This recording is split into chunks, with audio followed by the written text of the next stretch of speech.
अस्सलाम वालेकुम दोस्तों, तुसी वेखदे पे हो पाक पतन पंजाब टीवी ते मैं तुहाडा मेज़बान अमीर हमजा। जिस तरह के वीर सज्जण जाणदे ने, असीं डेली भरावां नूं नवें तो नवें जानवरां दी वीडियो विखांदे रहने हैं। अज दी वीडियो जिहड़ी है लोडिंग दी है।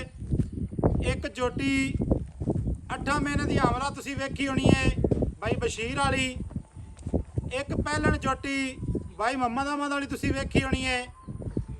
ये दोवें जोटियां भाई होरां ने लईयां ने। बकाया भाई होरां कोल पुछने हैं कि भाई होरी कित्थों आए ने, की हिसाब किताब है, की प्यार होया ते की मुहब्बत हुई है। अस्सलाम वालेकुम जी। वालेकुम अस्सलाम। भाईजान की हाल है? ठीक हो?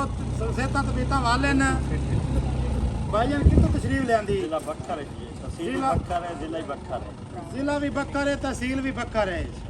एक जोटी तुसी पहलण लई 8 महीने वाली ते एक भाई वाली मम्मा दा वाली ते किवें दियां जोटियां लगियां ने? बेहतरीन जी, जिस तरह की वीडियो से दिखाई है उसी तरह की जोटियां निकलियां। ठीक है, थोड़ा जिहा उच्चा ही बोलो क्योंकि आवाज और बड़ा इखलाकी बंदे जी अमीर हमदा साहब हो रहा जेड़ा रेट दसने उसे रेट दे दित्ती है। प्यार होया है। ठीक है जी, बिल्कुल प्यार मुहब्बत हुई है। चलो सही ठीक है है जी, इंशाल्लाह बाकी वीडियो ले तो वीडियो दे उत्ते थोड़ा सा फोन दे उत्ते डाल वेखण वाले भरावां नूं की मैसेज दसो?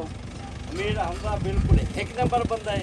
ठीक है जी, जेड़ी गल ही होती है सच्ची गल होती है, कोई दो नंबरी गल नहीं। सही हो गया। कैमरामैन साहब थोड़ा जिहा जोटियां दी तसल्ली करवा ते डाले च लोड हो गईयां ने।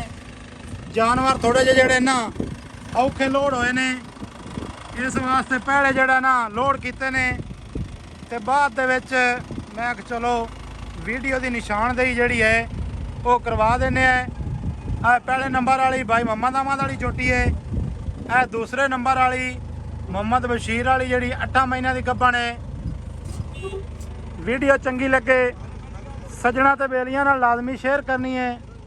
ਮੁਹੱਬਤਾਂ ਵਾਲੇ ਕਮੈਂਟ ਕਰਨੇ ਨੇ। ਬਕਾਇਆ ਮਿਲਾਂਗੇ ਨਵੀਂ ਅੱਛੀ ਔਰ ਬਿਹਤਰੀਨ ਵੀਡੀਓ ਦੇ ਨਾਲ। ਅੱਲਾਹ ਹਾਫਿਜ਼। ਪਾਕਿਸਤਾਨ ਜ਼ਿੰਦਾਬਾਦ।